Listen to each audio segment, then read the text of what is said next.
Selamat sejahtera Dr. Sharifah. Kami pelajar dari kumpulan 6 HFI 224 akan memberikan pembentaran tentang adat perkawinan kaum Melayu, Cina dan India di Malaysia. Video ini akan bermula dengan pengenalan. Adat merujuk kepada peraturan yang telah diamalkan secara turun-menurun di dalam sebuah masyarakat. Perkawinan merujuk kepada perikatan yang syah antara lelaki dengan perempuan sebagai suami isteri.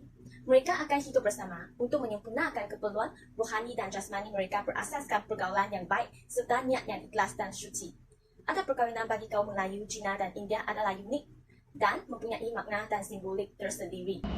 Assalamualaikum dan salam sejahtera. Saya ingin bentangkan bahagian objektif kajian iaitu terdapat 3. Yang pertama iaitu mengkaji adat perkahwinan, yang kedua persamaan dan yang kedua adalah perbezaan, manakala yang ketiga adalah persamaan. Jadi di sini untuk mengkaji adat perkahwinan bagi ketiga-tiga bangsa ini, iaitu bangsa Melayu, Cina dan India ini, kerana untuk mengetahui proses perkahwinan yang ada bagi ketiga-tiga ini, iaitu di sini sekiranya mengkaji jadi kami tahu bahawa mempunyai persamaan dan perbezaan di sini. Contohnya sebagai kaum India, iaitu mempunyai proses ikat janji, ikat cabutan, pemberian hadiah dan sebagainya. Seterusnya langkah-langkah ini dapat memberi pengetahuan kepada tentang adat perkahwinan bagi ketiga-tiga kaum ini. Yang kedua iaitu perbezaan, iaitu mengetahui keunikan antara satu sama lain dan juga dapat memberi satu penghormatan kepada proses-proses adat perkahwinan ini. Yang ketiga iaitu persamaan, iaitu mengetahui iaitu proses untuk menjayakan satu perkahwinan dengan cara sah dari sisi undang-undang mempunyai, dan juga mengetahui itu tujuan yang sama walaupun mempunyai kepercayaan dan proses adat yang berbeza-beza. Yang kedua iaitu permasalahan kajian. Di sini permasalahan kajian secara umumnya kerana kurang pengetahuan bagi sesuatu adat, tak kira lah daripada kaum Melayu, Cina dan India, dan juga kurangnya pengetahuan daripada golongan muda terutamanya, kerana pada masa ini satu adat perkahwinan lebih ke arah kemodenan. Jadi di sini dan juga masalah juga rakyat Malaysia kurang peka. Maka di sini permasalahan kajian ini dapat membantu bahawa untuk memahami dan menghormati antara satu sama lain bagi sesuatu adat perkahwinan bagi kaum Melayu, Cina dan juga India. Bagi kaedah yang digunakan, kumpulan kami telah menggunakan data sekunder, iaitu data sekunder merupakan data yang sedia ada atau idea yang diperolehi daripada mana-mana sumber yang digunakan semula untuk kajian. Ia juga merupakan data tambahan yang diperoleh daripada sumber bertulis, iaitu diperoleh daripada sumber-sumber luaran seperti laman web, buku-buku daripada perpustakaan dan lain-lain. Data ini merupakan data yang penting untuk menjadikan sokongan kepada kajian kami. Dalam bahagian ini, saya akan menerangkan tentang adat perkahwinan kaum Melayu. Yang pertama ialah merisik. Merisik merupakan tahap awal menjodohkan teruna dengan dara. Ia melibatkan pertemuan antara wakil keluarga teruna dengan orang tua pihak dara. Bertunang, seterusnya bertunang. Bertunang ataupun pertunangan berlaku apabila pihak keluarga perempuan bersetuju dengan pinangan daripada keluarga lelaki. Maksudnya, pinangan diterima. Waktu pertunangan ini juga, pihak lelaki akan memberi hantaran kepada pihak perempuan seperti cincin. Cincin ini akan disarungkan kepada jari manis gadis tersebut oleh ibu atau saudaranya sebagai tanda bertunang. Seterusnya, berinai. Berinai merupakan satu majlis yang akan diadakan sehari sebelum majlis perkahwinan. Ia juga akan dilakukan di rumah keluarga masing-masing. Majlis berinai ini terbagi kepada 3, iaitu majlis berinai curi, berinai kecil, berinai besar. Seterusnya, akad nikah. Majlis akad nikah diadakan di rumah pengantin perempuan dan menggunakan khidmat imam bagi mewakili wali sebagai juruh. Yang terakhir iaitu majlis perkahwinan. Majlis perkahwinan merupakan satu fasa terakhir dalam adat resam perkahwinan masyarakat Melayu, iaitu yang merupakan upacara persandingan. Dalam majlis perkahwinan ini juga, pengantin lelaki dan perempuan akan dihias rapi oleh mak andam. Seterusnya, upacara menyambut menantu akan dilakukan dengan meriah oleh kedua-dua keluarga. Sekian, terima kasih. Seterusnya. Bahagian ini akan membentangkan tentang adat perkahwinan kaum Cina. Adat berisik dilakukan untuk mengetahui latar belakang gadis tertentu yang diingini. Ibu bapa lelaki akan mendapatkan maklumat tentang perwatakan, keturunan dan tingkah laku gadis tertentu daripada kawan dan jiran yang mengenali keluarga gadis tersebut. Perbincangan biasanya akan dilakukan di sebuah restoran. Pertunangan juga dikenali sebagai kuodali dalam adat perkahwinan kaum Cina. Pengantin lelaki akan menyampaikan hadiah pertunangan seperti perhiasan emas, daun teh dan wain sebelum majlis perkahwinan yang melambangkan kemakmuran dan nasibat sebagai peminangan rasmi untuk ibu bapa pengantin perempuan. Mereka akan menetapkan tarikh perkahwinan mengikut kalender Cina dan berpandu buku tongsu. Kad jemputan perkahwinan Cina biasanya berwarna merah dengan huruf emas dan mengandungi simbol kebahagiaan berganda C. Upacara mengikat rambut ialah satu ritual yang akan dilakukan pada waktu malam sebelum hari perkahwinan untuk melambangkan pasangan memasuki peringkat baru dewasa di rumah masing-masing. Pengantin akan mandi dengan daun limau bagi membersihkan roh jahat dan menukar pakaian dan selipar baru yang berwarna merah. Seorang wanita yang dianggap bertuah akan dijemput untuk melancarkan upacara mengikat rambut tersebut. Upacara minum teh adalah tradisi yang wajib dilakukan pada waktu pagi hari perkahwinan untuk pasangan pengantin menyatakan rasa hormat, terima kasih dan penghargaan mereka atas kasih sayang, sokongan dan usaha ibu bapa mereka dalam membesarkan mereka. Set teh yang berwarna merah yang membawa simbol kebahagiaan berganda akan digunakan untuk menjalankan upacara minum teh. Selepas itu, mereka akan ditawarkan sampel surat merah dengan wang atau perhiasan emas untuk memberkati kesatuan dan sebagai sambutan rasmi kepada keluarga. Majlis makan malam akan diadakan untuk merayai perkahwinan. Makanan yang disediakan membawa simbolik bertuah. Sebagai contoh, hidangan ayam melambangkan keamanan dan perpaduan, serta sejain manisan biji teratai melambangkan kesuburan. Semua saudara mara dan rakan akan mengangkat minuman masing-masing dan mengucapkan yamsing untuk menawarkan tanya kepada pengantin lelaki dan pengantin perempuan menjelang akhir majlis. Terdapat 8 adat dalam adat perkahwinan kaum India. Yang pertama adalah merisik.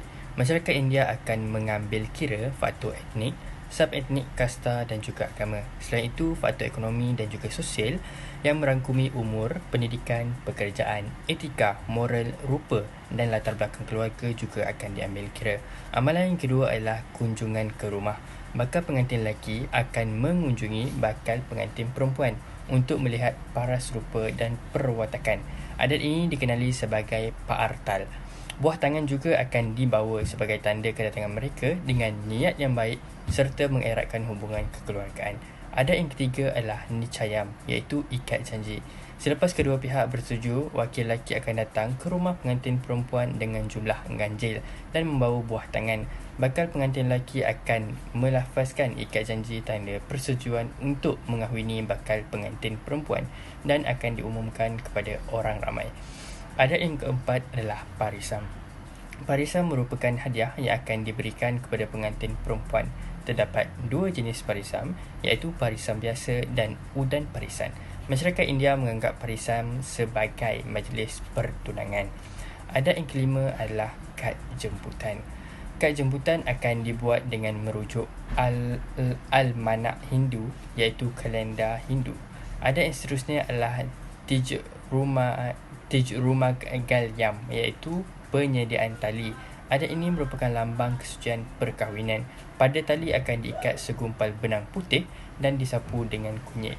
Adat yang ketujuh adalah Mulur Talkal akan dilakukan 5 hari sebelum perkahwinan. Sebatang pokok muda dan lurus akan ditebang dengan ukuran 2 atau 3 cm dengan lilitan batang 20 hingga 30 cm. Adat yang terakhir ialah upacara kanggenam dan perkahwinan. Pokok yang lurus dan disapu kunyit akan ditanam 3 hari sebelum perkahwinan dan pengantin lelaki tidak boleh keluar selama 3 hari sebelum perkahwinan. Upacara perkahwinan akan dilakukan oleh pedandan, iaitu ketua agama. Pedanda akan menabur 9 jenis bijirin. Setelah upacara sarung cincin, pengantin lelaki akan menyarungkan tali kepada pengantin perempuan. Kedua-kedua mempelai akan menunjukkan hormat mereka kepada kedua ibu bapa dan mertua dengan menukar dulang berisi buah dan menyapu debu suci pada dahi pengantin. Terdapat 2 persamaan dalam adat perkahwinan di antara ketiga-tiga kaum. Yang pertama adalah merisik. Kaum Melayu, Cina dan India mengamalkan adat merisik, namun terdapat sedikit perbezaan di antara nama dan juga adat merisik setiap kaum. Persamaan yang kedua adalah adat bertunang. Kaum Melayu memanggil adat ini sebagai adat bertunang, manakala kaum Cina ialah Gua Dali dan kaum India ialah Parisam. Walaupun nama berbeza, namun pada dasarnya ketiga-tiga adat ini dikategorikan sebagai adat pertunangan. Seterusnya saya ingin membentangkan bahagian perbezaan, iaitu pertama bahagian berisi. Contohnya kepada kaum Melayu, misalnya pada si perempuan itu menutup aurat sehingga memakai nikab, maka dibolehkan pada pihak lelaki untuk melihat muka dan juga tapak tangan ikut syariat Islam.